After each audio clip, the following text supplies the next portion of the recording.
નમસ્કાર મારા વાલા ગુજરાતીઓ, કેમ છો તમે બધા? કોઈ પણ સ્ટોકને કઈ રીતે એનાલાઇઝ કરવો એના પાર્ટ 2માં તમારું ખૂબ ખૂબ સ્વાગત કરું છું.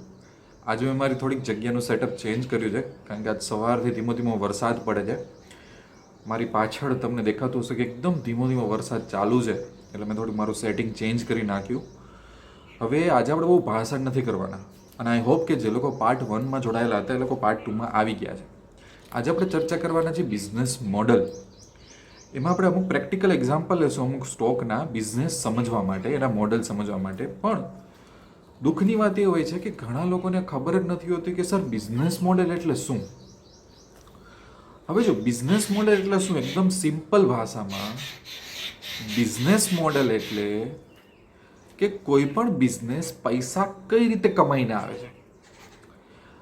હવે બહુ દુઃખની વાત શું છે ખબર છે? બીજી એક ઘણીવાર છે ને લોકો 2-5 લાખ રૂપિયા અમુક સ્ટોક્સમાં અલગ અલગ સ્ટોકમાં ઇન્વેસ્ટ કરે, પછી એ લોકો દિવસ રાત ચિંતા કરતા હોય. ચિંતા કઈ રીતે? અરે આ સ્ટોક નીચે જતો રહ્યો, અરે મહેંગાઈ ઇન્ફ્લેશન વધી ગઈ, કોંગ્રેસમાંથી બીજેપીની ગવર્મેન્ટ, બીજેપીમાંથી કોંગ્રેસની ગવર્મેન્ટ, વર્લ્ડ માર્કેટમાં શું થઈ રહ્યું છે, બેરોજગારી વધી રહી છે, ફાર્મા સેક્ટરમાં તો આમ થઈ ગયું, આઈટી સેક્ટરમાં તો આમ થઈ ગયું. હવે જો એક વાત કહું તમને, જે લોકો આ બધી ચિંતા કરે છે ને એ લોકોને ખરેખર ઇન્વેસ્ટર કહેવાય જ નહીં. શું કરવા ખબર છે?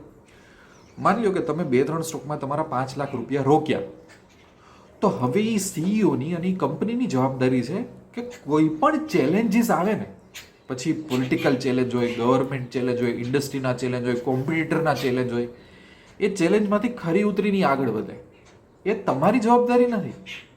તમારી જવાબદારી શું હતી કે તમે સાચું બિઝનેસ મોડલ સિલેક્ટ કર્યું અને એમાં પૈસા નાખ્યા. કારણ કે હવે તમે શું કરી શકવાનો છો રાત દિવસ ચિંતા કરીને? હવે એનું એક સરસ એક્ઝામ્પલ આપું એટલે તમારા મગજમાં વાત ઉતરી જાય.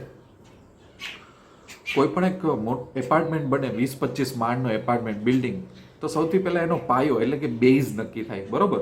એ બેઝ ઉપર આગલા 20-30-50-60 વર્ષ સુધી એપાર્ટમેન્ટ ટકવો જોઈએ. માની લો કે એમાં ચોથા પાંચમા માળે તમે મકાન લીધું 40-50 લાખ રૂપિયા આપીને. હવે તમે દિવસ રાત એ ચિંતા કરવાના છો, અરે યાર બે પાયો તો બરોબર છે ને, પાયો તો બરોબર છે ને, ચોમાસામાં તો કાંઈ નહીં થાય ને, ધરતીકંપ આવે તો કાંઈ નહીં થાય ને. મતલબ તમે ચિંતા કરો તો મતલબ જ નથી ને કાંઈ. હવે જો તમને ડાઉટ છે કે યાર આ એપાર્ટમેન્ટના પાયામાં કંઈક લોચો છે, તો તમે શું કામ ઘર લીધું? તમે શું કામ 50 લાખ તમારે નાખ્યા? તો જેમ કોઈ બિલ્ડિંગ એપાર્ટમેન્ટમાં પાયો એક એવું કામ કરે છે કે એમાં તમે કાંઈ નથી કરી શકવાના, એને ટકવાનું જ છે લાંબા સમય સુધી. જો ડાઉટ હોય તો તમે શું કામ એ સ્કીમમાં મકાન લીધું? એવી રીતના એક વખત બિઝનેસમાં પૈસા રોક્યા પછી મતલબ ટીવી ઉપર ડિસ્કશન આવતા હોય, યુટ્યુબ ઉપર ડિસ્કશન આવતા હોય, કેમાં સ્ટોક નીચે જતો રહ્યો, કેમાં સ્ટોક ઉપર જતો રહ્યો, ગ્લોબલ માર્કેટમાં તો આવું થઈ ગયું. મતલબ એ બધા લોકો સ્પેક્યુલેટર છે, જે વિડીયો બનાવે છે, જે વિડીયો જોવો છે. તમે સમજો, તમે કોઈના બિઝનેસમાં એક હિસ્સેદારી ખરીદી છે, તો એ સૌથી પહેલાં તમારી એક જવાબદારી હતી જ કે તમે એક સાચું બિઝનેસ મોડલ સિલેક્ટ કરો. જેમ કે એપાર્ટમેન્ટ ખરીદવા જાઓ તો પાયો મજબૂત છે, બાંધકામ સારું હોવું જોઈએ, એવી આપણી અપેક્ષા હોય, પછી કાંઈ થવાનું નથી. તો એ જ રીતે તમે પૈસા રોકી દીધા. હવે એ કંપનીમાં એ કેપેબિલિટી હોવી જોઈએ, એના મેનેજમેન્ટમાં, એના બિઝનેસમાં, કે કોઈ બી ચેલેન્જ સર્વાઈવ કરી શકે. એટલે અલ્ટિમેટલી હું તમને કહેવા શું માગું છું કે બિઝનેસ મોડલ એક એવી વસ્તુ છે કે જેનાથી કંપની એ કોઈ બિઝનેસ લાંબા ટાઈમ માટે સર્વાઈવ કરીને પૈસા કમાઈ શકે. એટલે બિઝનેસ મોડલ હોય ને કોઈ કંપનીનું, એમાં એવી ખૂબી હોવી જોઈએ કે એ કોઈ પણ સિચ્યુએશનને સર્વાઈવ તો કરી લે પણ પૈસા કમાઈને આપી દે, એની ખૂબી હોવી જોઈએ. પછી ભલે માર્કેટમાં 10 નવા કોમ્પ્યુટર આવી જતા, પછી ભલે માર્કેટમાં બીજેપીમાંથી કોંગ્રેસ ગવર્મેન્ટ થઈ જતી, ઇન્ફ્લેશન આવી ગયું, બેરોજગારી વધી ગઈ, ગ્લોબલ માર્કેટમાં ઉપર નીચે થઈ ગયું, ઇન્ડસ્ટ્રીમાં ચેલેન્જ આવી ગયા. જો ખરાબ બિઝનેસ મોડલ કેને કહેવાય કે જે નાની નાની મોટી મોટી ચેલેન્જને સર્વાઈવ ના કરી શકે, એને ખરાબ બિઝનેસ મોડલ કહેવાય. સારું બિઝનેસ મોડલ એટલે કોઈ પણ સિચ્યુએશનમાંથી જીતીને આવી જાય, ભલે એને ચેલેન્જીસ હોય પણ બિઝનેસ મોડલ એટલું ફ્લેક્સિબલ હોય કે ભાઈ એ જીતાડી દે. એટલે બિઝનેસ મોડલ વિશે કોઈ લોકો વિચારતા નથી, બહુ લોકો એના પર વિડીયો બનાવતા નથી. હવે તમારે શું કરવાનું ખબર છે? જ્યારે તમે કોઈ સ્ટોક તમારી સામે આવે ને, તો ગટ ફિલિંગ ને યુટ્યુબ ઉપર રિસર્ચ ને ગૂગલમાં રિસર્ચ નહીં કરવાનું. તમારે ક્વેશ્ચન પૂછવાનો કે આ જે કંપની છે એ કઈ રીતે પૈસા કમાય છે, અને સારા અને ખરાબ સમયમાં શું આ પૈસા કમાઈ શકશે? આ બેઝિક ક્વેશ્ચનના આન્સર ગોતો. હવે આપણે અમુક સ્ટોકના બિઝનેસ મોડલ ડિસ્કસ કરશું. મેં હવે એક નોટ્સ મેં મારી બનાવી લીધી છે. આપણે શરૂઆત કરીએ ડીમાર્ટથી. ડીમાર્ટથી શું કામ શરૂઆત કરીએ? કારણ કે ડીમાર્ટ છે ને એ એક એવું એક્ઝામ્પલ છે કે જે બધાના મગજમાં ઉતરી જાય, બિગિનર્સ લોકોના, બરાબર છે? તો ડીમાર્ટ છે કે શું છે? એક business to consumer retail chain છે, એક મોલની આખી ચેઇન બનાવેલી છે એમણે. હવે આખું બિઝનેસ મોડલ શેના ઉપર ટક્યું છે? તો કે લો પ્રાઇસીસ ઉપર, બરાબર? કસ્ટમરની લોયલ્ટી ક્યાં છે? ડીમાર્ટમાં જઈએ તો ઓહો આપણને 5 સ્ટાર એક્સપિરિયન્સ મળે છે, એવું નથી. લો પ્રાઇસીસમાં એમની વફાદારી છુપાયેલી છે. લો પ્રાઇસીસ આપી કેવી રીતના શકે છે? કારણ કે ડીમાર્ટ સક્સેસફુલ છે કે એમાં જેટલી પ્રોડક્ટ હોય છે એ ફટાફટ સાયકલમાં નીકળી જાય છે, બહુ વધારે વાર ત્યાં પડી રહેતી નથી, બરાબર? એટલા માટે મેન્યુફેક્ચરર પાસે જઈને બી બાર્ગેન કરી શકે છે કે ભાઈ મારી પ્રોડક્ટ તો આટલા દિવસમાં ઉપડી જાય છે, આપણે બીજી કોઈ ચેઇન કે બીજા કોઈ સ્ટોર જેવું નથી. એટલે મેન્યુફેક્ચર બી એને બહુ મોટા ડિસ્કાઉન્ટ આપે. કોઈ મેન્યુફેક્ચર હોય, કોઈ બિસ્કિટ હોય, શેમ્પૂ હોય, ડિટર્જન્ટ પાવડર, એને ખબર હોય કે યાર મારી કંપનીનો 10% સ્ટોક તો આજ વેચી નાખે છે અને એ આટલા દિવસોમાં, અને એ કેશ પેમેન્ટમાં, તો આપો અને ડિસ્કાઉન્ટ આપો, આપણી પ્રોડક્ટ જલ્દી ઉપડે, એને પૈસા છૂટા કરવા હોય. એટલે ડીમાર્ટનો દબદબો મેન્યુફેક્ચરર સાથે બી ચાલે છે કારણ કે પ્રોડક્ટ એટલી ફટાફટ સાયકલમાં ઉપાવડાવે છે. પછી બીજું કે ડીમાર્ટમાં પ્રોડક્ટ એટલી એવી ઉપડે છે તો ઘણા બધા મેન્યુફેક્ચર કે નવા લોકો હોય ને, જેમ કે તમે ઇન્ડિયામાં હોય અને તમને એવું થાય કે તમે ઘરમાં એક બહુ સરસ હર્બલ ઓર્ગેનિક શેમ્પૂ બનાવ્યું, તો તમે ડીમાર્ટ પાસે જાઓ તો ડીમાર્ટ એમ કે હું તમને અમુક ફીસ ચાર્જ કરીશ મારા સ્ટોરમાં પ્રોડક્ટ રાખવા માટે, એને સ્લોટિંગ ફીસ કહેવાય. કારણ કે મારી અહીંયા જે પ્રોડક્ટ હોય છે એ ક્લિક થાય તો ઉપડી જ જાય છે, તો અને મારી પાસે તમારા જેવા 100 જણા આવે છે, તો મારે ક્વેશ્ચન એ છે કે મારે કઈ પ્રોડક્ટ રાખવી મારા સ્ટોરમાં અને કઈ ન રાખવી. તો તમારે રાખવી હોય, મને તમારી પ્રોડક્ટ ગમી છે, આટલી ફીસ વધારે લાગશે. એટલે એનું એક એડિશનલ રેવન્યુ બી છે ડીમાર્ટનું, જેને કહેવાય સ્લોટિંગ ફીસ. એવી ઘણી બધી જે સારી ચેન હોય ને એ સ્લોટિંગ ફીસ કમાઈ શકે. હવે કોઈ નવો સ્ટોર ઓપન થયો હોય તો નવા સ્ટોરવાળા સ્લોટિંગ ફી ન કમાઈ શકે. બીજું, નવા સ્ટોરવાળાને એટલું ડિસ્કાઉન્ટ બી ન મળે મેન્યુફેક્ચરર તરફથી, કારણ કે જેમ કે પાર્લેજી હોય કે બ્રિટાનિયા હોય કે નૂડલ્સવાળા હોય, એ બધા એવું કે ભાઈ તે તો હજી ફર્સ્ટ સ્ટોર ઓપન કર્યો છે, અમને નથી ખબર કે ભાઈ અમે જે તને નૂડલ્સના પેકેટ્સો આપ્યા છે એ કેટલી સાયકલમાં, કેટલા દિવસમાં તું વેચી દઈશ. એટલે ડીમાર્ટની સામે બીજા બધા નવા સ્ટોર બી ચાલે નહીં. એટલે ડીમાર્ટ એક કેવી સાયકલ ઊભી કરી છે કે લો પ્રાઇઝીસ, વોલ્યુમ હાઈ, મેન્યુફેક્ચર સાથે સારામાં સારું નેગોશિએશન કરો અને કામ ચલાવો. બીજું, ઇન્ફ્રાસ્ટ્રક્ચરમાં જરાય પૈસા ન કરી દો. હાઈફાઈ સ્ટોર આપણે બનાવવા જ નથી, એટલે અહીંયા કેપિટલ એક્સપેન્ડિચર બી સેવ કરો. બીજી એક એવી વસ્તુ કે મોટાભાગના 70-80% સ્ટોર એના પોતાના છે, એટલે એમાં બહુ પૈસા નાખવા પડે, કરોડોની જમીનની બધું લેવું પડે. આગલા 10-20 વર્ષ માટે પ્રોફિટ બહુ મસ્ત મળી જાય પછી, કારણ કે બીજાને લાઇસન્સ આપી દેવું અથવા તો રેન્ટમાં સ્ટોર લેવો, તો એ બધું ઘણી વખત બહુ પ્રોબ્લેમમાં આવી જાય. બીજી વસ્તુ કે એ એના મોટાભાગના એમ્પ્લોયી ઉપર એ ડિપેન્ડન્ટ બી નથી, કારણ કે એનો બિઝનેસ મોડલ એ રીતે છે કે મોટાભાગના આપણે એવા લોકોની ડિમાન્ડમાં નથી કે જેમાં એકદમ સ્પેસિફિક સ્કિલ હોવી જોઈએ, જે સ્ટોર મેનેજ કરે છે, જે સ્ટોક મેનેજ કરે છે, કેશિયર સંભાળે છે, ઇઝીલી રિપ્લેસેબલ છે. તો આમાં કોઈ નેગેટિવ વસ્તુ નથી કહેતો હું. કોઈ પણ બિઝનેસ હોય ને એની એમ્પ્લોય મેનેજમેન્ટ બી એક બહુ મોટી ચેલેન્જ હોય કે એમ્પ્લોય ઘડી ઘડી નોકરી છોડીને જતા હોય તો શું કરવું. આ લોકોના બિઝનેસ મોડલમાં શું છે કે લો પ્રાઇસીસના લીધે લોકો આવે છે. એમ્પ્લોય કેવી રીતના વાત કરે છે, શું કરે છે એના લીધે નથી આવતા, સર્વિસના લીધે નથી આવતા. એટલે જો સર્વિસના લીધે નથી આવતા તો એમ્પ્લોઈઝ બી એ વાત નથી જોતા આપણે, બરોબર છે? એટલે ઇઝીલી રિપ્લેસેબલ એમ્પ્લોય બી 80% એની વર્કફોર્સમાં ચાલ્યા જાય. હા, સિનિયર મેનેજમેન્ટમાં એ લોકોને અમુક એમ્પ્લોય એવા જોતા હશે કે જેને રિપ્લેસ કરવા બહુ હાર્ડ થઈ જાય, તો બાકી 70-80 વર્કફોર્સમાં એટલે લેબરર્સ ઉપર બી એનો દબદબો છે. આ બી એક બહુ મોટી વસ્તુ છે. અને એ લોકોને લો સેલરી ચૂકવે એટલે ઓપરેટિંગ એક્સપેન્સ બી ઓછા આવે, ઇન્ફ્રાસ્ટ્રક્ચર બી હાઈફાઈ નથી બનાવવું, એટલે બધી વસ્તુમાં પૈસા બચાવી લીધા. એટલે બહુ સરસ, ડેટ બી નથી, એટલે બહુ સરસ આવી ગયું બિઝનેસ મોડલ. હવે એક વસ્તુ ઘણીવાર માર્ક કરી હશે, મારા ધ્યાનમાં એવું આવેલું છે કે ડીમાર્ટ જનરલી ક્યાં એડવર્ટાઇઝ કરતું નથી, અને આઈ થિંક એ લોકોને એવું લાગ્યું હશે કે એડવર્ટાઇઝ કરવાની એટલી જરૂર બી નથી. ઘણી વખત કેવું હોય, અમુક બિઝનેસમાં એડવર્ટાઇઝમેન્ટ કરો ને તો ઉલટાનું નેગેટિવ લાગે, બરાબર? હવે આ બિઝનેસના રિસ્ક શું છે? આટલું બિઝનેસ મોડલ તો આપણને સમજાણું કે પૈસા ક્યાંથી લાવે, પણ આ બિઝનેસ મોડલમાં ખરાબી શું છે? આ બિઝનેસ મોડલની, કોઈ બી આવા બિઝનેસ મોડલની ખરાબી શું હોય ખબર છે? કે આ લોકોનું પોતાનું બિઝનેસ મોડલ ટકેલું છે એક જ વસ્તુ ઉપર કે કસ્ટમરની વફાદારી લો પ્રાઇસ એટલે ડિસ્કાઉન્ટ મળે છે ને એટલે. અને આ લોકોએ કેવા કસ્ટમરને ટાર્ગેટ કર્યા છે ખબર છે? લો ઇન્કમ મિડલ ક્લાસ ગ્રુપ વાળા, કે જે લોકો થોડુંક ટ્રાવેલ કરીને ડીમાર્ટમાં જશે થોડુંક ડિસ્કાઉન્ટ મેળવવા માટે. હવે માની લ્યો કે કોઈ એવી કંપની આવી જાય, એવી રિટેલ ચેન આવી જાય કે જે આનાથી વધારે ડિસ્કાઉન્ટ આપે, તો હવે કોઈ મિડલ ક્લાસવાળો માણસ છે કે લોઅર ઇન્કમ ગ્રુપ છે, એમ કેવું છે કે યાર મારું આ 2000નું બિલ આવ્યું ડીમાર્ટમાં, પણ આ જ વસ્તુ હમણાં જે નવી ચેન બની એમાં લીધું તો 1800નું આવે, તો માણસો 100 રૂપિયા માટે બી જતા રહે. એટલે એક સૌથી મોટું રીઝ શું છે કે આખું બિઝનેસ મોડલ લો પ્રાઇસીસ ઉપર બનેલું છે. હવે ઘણી વખત થાય શું કે કોઈ બીજી ચેન આવે ને તો એ લોકોમાં બી ચેનલો ડિસ્કાઉન્ટ આપી આપીને કેટલો આપશે, તો એક સમય એ બી બિઝનેસની બહાર જતું રહે. જેમ કે જીઓ માટે અત્યારે આવે છે, હજી એમાં એના બિઝનેસ મોડલમાં ઘણી બધી ચેલેન્જ છે, પણ રિલાયન્સની એવી રેપ્યુટેશન છે કે મોટાભાગના બિઝનેસને ચેલેન્જીસ આપે છે કોઈ બી સેક્ટરમાં, પણ હજી ઇવોલ્વ થાય છે. પણ એક ચેલેન્જ તો ખરી. બીજું, કોરોના ટાઈમે આ લોકો થોડાક લેટ પડ્યા હતા એ લોકોના ડિજિટલ પ્લેટફોર્મમાં.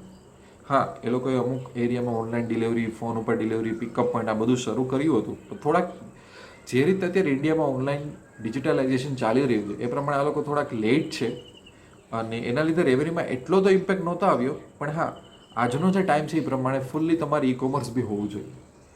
બીજી એક વસ્તુ એ છે કે ઘણી વખત શું થાય કે આ કંપની એટલી બધી ગ્રો થઈ ગઈ છે કે ઘણીવાર અમુક વાર સેચ્યુરેશન પોઈન્ટ આવી જાય કે હવે કેટલા સ્ટોર, બરોબર છે, હવે કેટલું રેવન્યુ.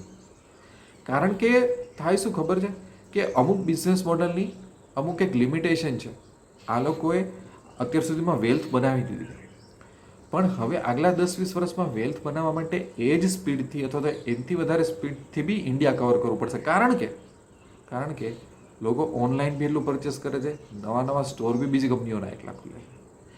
એટલે આ લોકોનું બિઝનેસ મોડલ છે સરસ, બહુ વધારે રિસ્ક નથી આમાં, અને બહુ લોંગ ટર્મ આ લોકો વિચારે છે. ડેટ નથી, મેનેજમેન્ટ આ લોકોનું સારું છે, પણ અમુક રિસ્ક તો છે જ આ લોકોમાં. એ હવે આપણને ખબર પડશે કે હું મેનેજમેન્ટવાળો વિડીયો બનાવીશ ને સેકન્ડ ટોપિક ઉપર નેક્સ્ટ વિડીયોમાં, ત્યારે. પણ ડીમાર્ટનો બિઝનેસ હું જ્યારે વિચારું ત્યારે સારા અને ખરાબ વસ્તુ આ રીતે મારે વિચારે કે શું છે, બરાબર. હવે આપણે એક બીજી કંપની લઈ લઈએ, જેમ કે આઈઆરસીટીસી. હવે આઈઆરસીટીસીની ઘણી વખત મને ક્વેરી આવે ને તો મને શું સમજાવવાનું ખબર છે કે ઘણા લોકોને એવી મિસઅન્ડરસ્ટેન્ડિંગ છે કે આઈઆરસીટીસી પોતે જ બધું ટ્રેન, રેલવે, ઇન્ફ્રાસ્ટ્રક્ચર આ બધું પોતે સંભાળે છે. તો આઈઆરસીટીસીની હકીકત શું છે? હકીકત કંઈ એવી છે કે આઈઆરસીટીસી છે ને એ પ્યોર કેટરિંગ અને હોસ્પિટાલિટી મેનેજમેન્ટની કંપની છે. એને રેલવે, ટ્રેનના મેનેજમેન્ટ સાથે કે ઇન્ફ્રાસ્ટ્રક્ચર સાથે કંઈ લેવા દેવા નથી. જો એનો બિઝનેસ મેઇન એ છે કે ટિકિટ્સ બુક કરવી, પછી જે રેલ નીલ કરીને આવે છે, બરાબર, પાણીની બોટલ એનો, પછી કેટરિંગ એટલે કે ફૂડ, અને ટુરિઝમ પેકેજ, બસ. હવે એમાંથી સૌથી વધારે રેવન્યુ એને મળે છે ટિકિટ બુકિંગમાંથી, પછી એને રેવન્યુ મળે છે કેટરિંગમાંથી, પછી એને પાણીમાંથી, પછી એને ટુરિઝમમાંથી. અને આ ગવર્મેન્ટ ઇન્ડિયાએ અને આ બધી વસ્તુ માટે ઓથોરાઇઝેશન આપેલું છે. એટલે એમ કહી શકાય કે આ ઇન્ડિયાની એક એવી મોટી કંપની છે, કેટરિંગ કંપની અને હોસ્પિટાલિટી કંપની, કે જેની મોનોપોલી છે ટ્રેન સેક્ટરને આખા સર્વ કરવા માટે, બરોબર છે. એટલે એક રીતે જોવા જાય તો મોનોપોલીના લીધે એનું બિઝનેસ મોડલ બહુ સરસ બની ગયું, કે બહુ સરસ મોનોપોલી છે એટલે બહુ સ્ટેડી પ્રોફિટ આવી શકે, બહુ સારો પ્રોફિટ આવી શકે. તો હવે એનું એક બિઝનેસ મોડલ સમજાઈ ગયું હોય કે ખરેખર આઈઆરસીટીસી શું કરે છે અને કેવી રીતના પૈસા કમાય છે, તો અમુક બીજા પાસાઓની આપણે ચર્ચા કરી લઈએ. જેમ કે આમાં સૌથી મોટા રિસ્ક શું છે આઈઆરસીટીસીમાં? સૌથી મોટો રિસ્ક એ છે કે જેમ કે આ એક ગવર્મેન્ટ ઓન્ડ કંપની છે, તો જ્યારે ગવર્મેન્ટની પોલિસી ચેન્જ થાય ને આ સેક્ટર માટે, તો આમાં ક્યારે શું ચેન્જીસ આવશે ને એ આપણને ખબર નહીં પડે. એ સૌથી મોટી તકલીફ આ બધી કંપનીઓમાં, બરાબર. બીજી તકલીફ કે ગવર્મેન્ટ ઓફ ઇન્ડિયા ઘણીવાર ડિસ્કસ કરે છે કે ભાઈ આપણે રેલવે સેક્ટરમાં પ્રાઇવેટ પ્લેયરને લઈ આવશું, તો એમાં એવું બી ડિસ્કશન ચાલે છે કે જે આ હોસ્પિટાલિટી, કેટરિંગ કે બીજી બધી સર્વિસ માટે બી લઈ આવવા છે. હવે માની લ્યો કે આઈઆરસીટીસીની મોનોપોલી 5-6 સાલ રહી, પણ પછી કોઈ બીજા પ્લેયર આવી ગયા તો શું થશે? એટલે એઝ એ ઇન્વેસ્ટર અત્યારે ઓકે, તમે ઇન્વેસ્ટ કરો, મોનોપોલી માર્કેટ છે, બધું સમજાય છે, પણ આ બે રિસ્ક બહુ મોટા છે અને આ રિસ્કને કઈ રીતે ડીલ કરશે આઈઆરસીટીસી વી ડોન્ટ નો. એ એના મેનેજમેન્ટ ઉપર ડિપેન્ડ કરે છે. સમજાય છે? એટલે આઈઆરસીટીસીનો આખો મેં તમને એક વ્યૂ પોઈન્ટ આપી દીધું કે એને જજ કેવી રીતના કરે. સૌથી પહેલાં એનું બિઝનેસ મોડલ સમજો કે પૈસા કઈ રીતે કમાય છે, સારી વસ્તુ શું છે બિઝનેસ મોડલમાં આપણે એ ઓળખી લઈએ અને પછી એમાં સૌથી વધારે ચેલેન્જીસ શું છે એ ઓળખી લઈએ તો આપણને ખબર પડે ડિસિઝન લેવામાં કે આપણી સામે શું છે. એવી રીતના હવે હું તમારે વાત કરું ઓવરઓલ બેન્કિંગ સેક્ટરની. બેન્કિંગ સેક્ટરમાં અત્યારે કોઈ સ્પેસિફિક સ્ટોકની વાત નથી કરતો, કારણ કે બેન્કિંગ સેક્ટરનું બિઝનેસ મોડલમાં બહુ ચેન્જ નથી હોતો. બેન્કિંગ સેક્ટરની વાત કરીએ તો કોઈ પણ બેંકનું બિઝનેસ મોડલ શું હોય તો કે પૈસા લે છે અને પૈસા દે છે અને વચ્ચેથી ઇન્ટરેસ્ટ એટલે કે વ્યાજની કમાણી કરી લે છે. આ સિવાય છૂટક છૂટક ઘણી બધી એ લોકોની આવકના સ્ત્રોત હોય, પણ મેઇન સ્ત્રોત તો શું છે કે ઇન્ટરેસ્ટ ઉપરની કમાણી કરે છે. તો એવું નથી હોતું કે એક બેંકનું બિઝનેસ મોડલ અલગ છે, બીજી બેંકનું બિઝનેસ મોડલ અલગ છે, એવું નથી. બધી બેંકનું બિઝનેસ મોડલ સેમ જ હોય છે. એ હવે ડિપેન્ડ કરે છે કે કોઈ બી બેંકના ટાર્ગેટ કસ્ટમર કોણ છે, સર્વિસ એક્સપિરિયન્સ કેવો પ્રોવાઈડ કરે છે, એ બેંકનો ગોલ શું છે, મેનેજમેન્ટ કેવું છે, એના ઉપર ડિપેન્ડ કરે છે. હવે આ વસ્તુ ખરેખર સાચી હોય કે આવું બિઝનેસ મોડલ છે તો બિઝનેસ મોડલમાં સૌથી વધારે રિસ્ક શું છે? સૌથી વધારે આ લોકોના બિઝનેસ મોડલમાં રિસ્ક શું હોય બેન્કિંગ સેક્ટરમાં? એનપીએ એટલે કે નેટ પરફોર્મિંગ અસેટ, એટલે કે જેટલા પૈસા પાછા ન આવ્યા લોનમાંથી. તો એક સારી બેંક કઈ હોય ખબર છે? એક તો સારી બેંક એ છે કે હંમેશા લો એનપીએ રેશિયો રાખે, બરાબર છે? એક એ ખબર પડી ગઈ.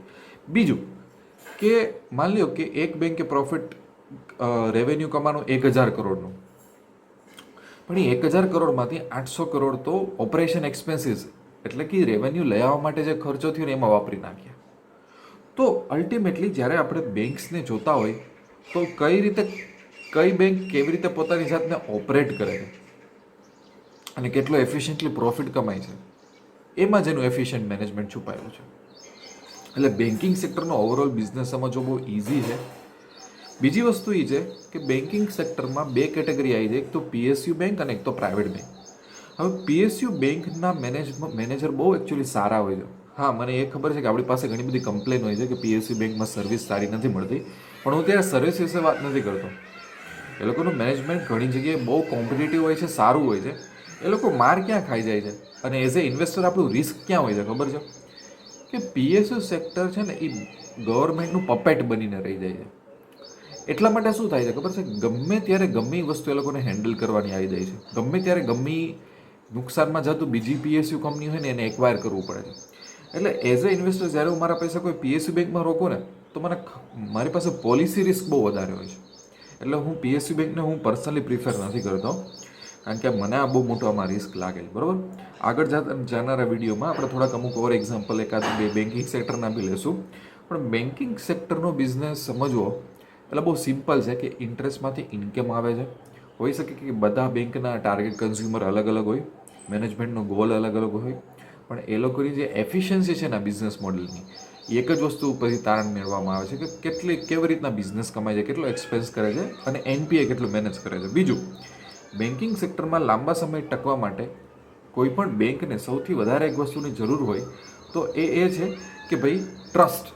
માર્કેટમાં એ કેટલો ટ્રસ્ટ ગેઇન કરી શકે. જેટલો ટ્રસ્ટ ગેઇન કરશે એટલા પૈસા એ લોકોના અકાઉન્ટમાં વધારે આવશે, માણસો વધારે મૂકશે, એટલો લાંબો સમય એનો બેન્કિંગ સેક્ટરનો એનો બિઝનેસ ચાલશે, બરાબર?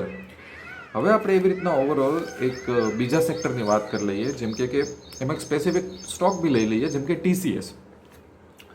હવે આપણી પાસે જે આઈટી સેક્ટર છે ને એનું સૌથી મોટું વસ્તુ શું છે ખબર? કે આપણી પાસે પ્યોર એવી કોઈ એગ્રેસિવ ટેકનોલોજી કે આઈટી કંપની નથી જેવી યુએસ પાસે છે. આપણે બહુ મોટા ઇનોવેટર્સ નથી ગ્લોબલ માર્કેટમાં. આપણે બધા સર્વિસ ઓરિએન્ટેડ છીએ કંપની, કન્સલ્ટન્સી પ્રોવાઈડ કરીએ છીએ, બરાબર? હવે જેમ કે TCS લઉં તો TCS અને ઇન્ફોસિસમાં બહુ એટલો બધો ફરક નથી, પણ અત્યારે મેં TCSનું એક્ઝામ્પલ લીધું છે. તો આઈટી એનેબલ્ડ સર્વિસીસ એટલે કન્સલ્ટન્સી પ્રોવાઈડ કરે છે અને બીજી બધી સર્વિસીસ પ્રોવાઈડ કરે છે, બરાબર છે? તો એ લોકો શું કરતા હોય ખબર છે? જેમ કે બીજી બધી કંપનીઓ હોય ને, નાની મોટી કંપનીઓ, પછી બેન્કિંગ સેક્ટરની કંપનીઓ, ફાઇનાન્સ સેક્ટરની કંપનીઓ, બીજી આઈટી કંપનીઓ, ટેલિકોમ કંપનીઓ, ગવર્મેન્ટ કંપનીઓ, એને આઈટી સોલ્યુશન આપે. એટલે આ લોકો આઈટી સોલ્યુશન બહુ મોટા મોટા બી આપે. કે માની લો કે કોઈ બેંક એમની પાસે જાય છે અને એ એમ કહે છે કે ભાઈ અમારું આખું ફાઇનાન્શિયલ સોફ્ટવેર તમે ઇમ્પ્લિમેન્ટ કરીને આપો, બધું સર્વિસીસ મેન્ટેનન્સ તમે આપો. ગવર્મેન્ટ ઓફ ઇન્ડિયા એમ કે ઓકે હવે સિટીઝન્સ માટે અમે આ સ્કીમ લોન્ચ કરેલી છે, તો આનું આખું અમારે કોન્ટ્રાક્ટ આપવો છે તમને, તો એને કહેવાય એન્ટરપ્રાઇઝ સોફ્ટવેર સોલ્યુશન્સ ને એ બધું. એટલે આખું સ્ક્રેચથી લઈને કસ્ટમાઇઝ સોફ્ટવેર્સ આપે, ડેવલપ કરે, મેન્ટેન કરે. પછી ઘણી વખત એવું થાય કે થર્ડ પાર્ટી સોફ્ટવેર ગવર્મેન્ટને કે બીજી બધી કંપનીને આપવા પડે, તેના લાઇસન્સ સેલ કરે, એપ્લિકેશન મેનેજમેન્ટ કરે, અને એઝ અ કન્સલ્ટન્ટ બી કામ કરે. એઝ અ કન્સલ્ટન્ટ એટલે માની લો કે કોઈ કંપની હોય અને એ લોકોને આઈટી સોફ્ટવેરની સખત જરૂરત હોય 365 દિવસ, પણ ખબર ન પડતી હોય કે એ લોકોની કંપનીમાં કયા આઈટી સોફ્ટવેર એસ્ટાબ્લિશ કરવા, કોનું લાઇસન્સ લેવું, કઈ રીતે આગળ જવું, આખું જે આઈટી મેનેજમેન્ટ છે એ કઈ રીતે કરવું, તો આ બધું TCS બધું કરી આપે, બરાબર. તો ઓવરઓલ આ લોકો કન્સલ્ટન્સી અને સર્વિસીસમાં આવે છે. એટલે શું થાય ખબર છે કે ક્લાયન્ટ બેઝ એ લોકોનું ડિપેન્ડન્સ વધી જાય છે. અને આને B2C કંપની કહેવાય, એટલે બિઝનેસ B2B કંપનીઝ કહેવાય, એટલે બિઝનેસ ટુ બિઝનેસ. નાના મોટા ક્લાયન્ટને આ લોકો સર્વિસ ન આપે, બરાબર. હવે એટલે એ લોકોના, જેમ કે TCSની વાત કરું તો એ લોકો ફિગર બહાર પાડે છે કે અત્યારે 100 મિલિયન રેવન્યુ આપે ને એવા એ લોકો પાસે 24 ક્લાયન્ટ છે. પછી 50 મિલિયન રેવન્યુ આપે ને એવા એ લોકો પાસે 58 ક્લાયન્ટ છે. અને 1 મિલિયન રેવન્યુ આપે ને એવા 700 ક્લાયન્ટ છે. હવે આમાં સૌથી વધારે રિસ્ક કેવું કે ઘણી વખત એવા ન્યૂઝ આવે કે TCSના 2 મોટા ક્લાયન્ટ જતા રહ્યા. હવે 2 મોટા ક્લાયન્ટ એટલે 100 મિલિયન, એટલે એક ક્લાયન્ટ જાય ને તો 100 મિલિયનનું ગાબડું પડી જાય. એટલે આ લોકોના બિઝનેસમાં રિસ્ક કેવું કે મોટો ક્લાયન્ટ જાય ને તો પોસાય નહીં. પણ આ લોકો બહુ સ્માર્ટ હોય છે અંદર ખાને.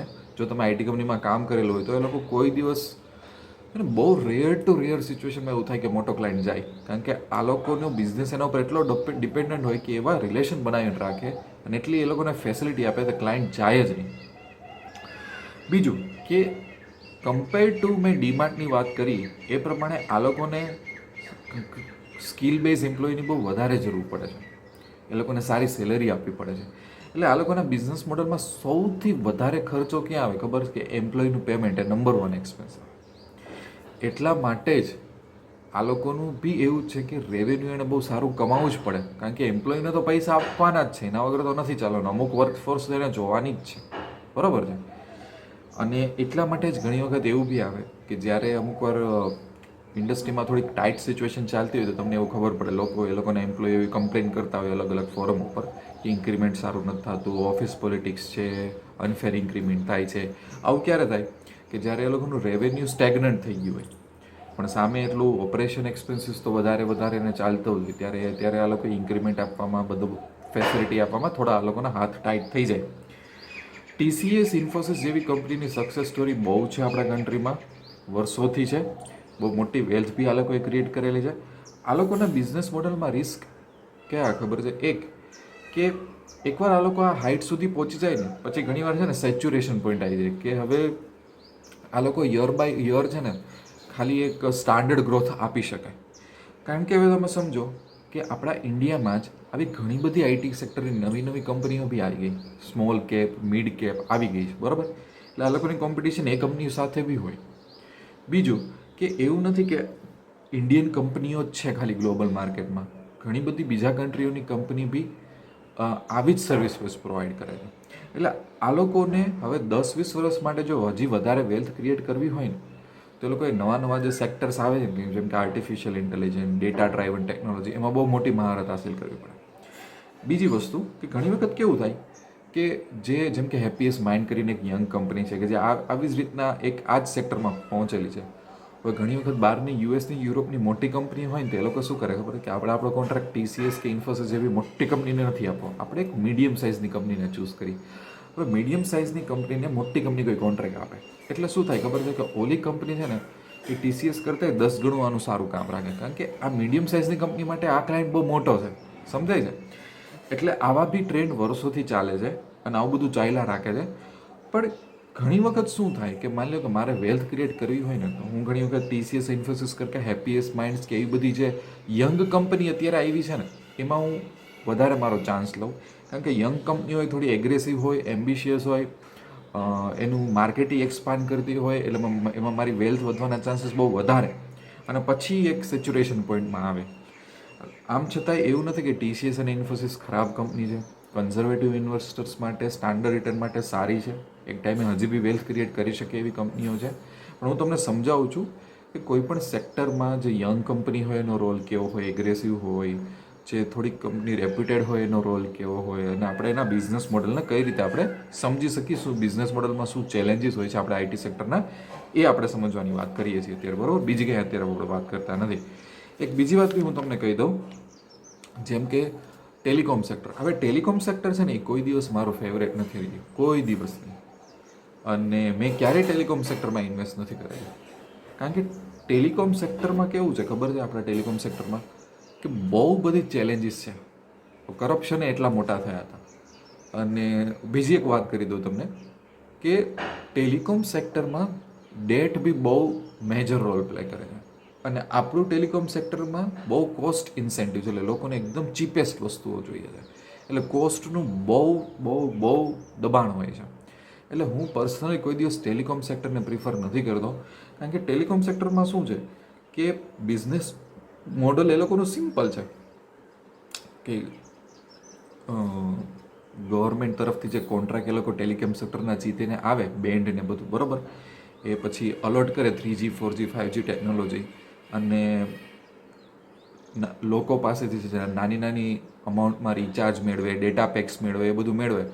પણ પ્રાઇસ સેન્સિટિવ એટલું આ સેક્ટર છે કે ક્યારે કોનું સર્વાઈવલ થશે નહીં થાય એ ખબર જ નથી પડતી, અને એટલું કરપ્શન ને બધું આવી જાય છે. હવે જેમ કે અમુક લોકો એવું પોસ્ટ કરતા કે Airtel versus idea, Airtel versus Vodafone.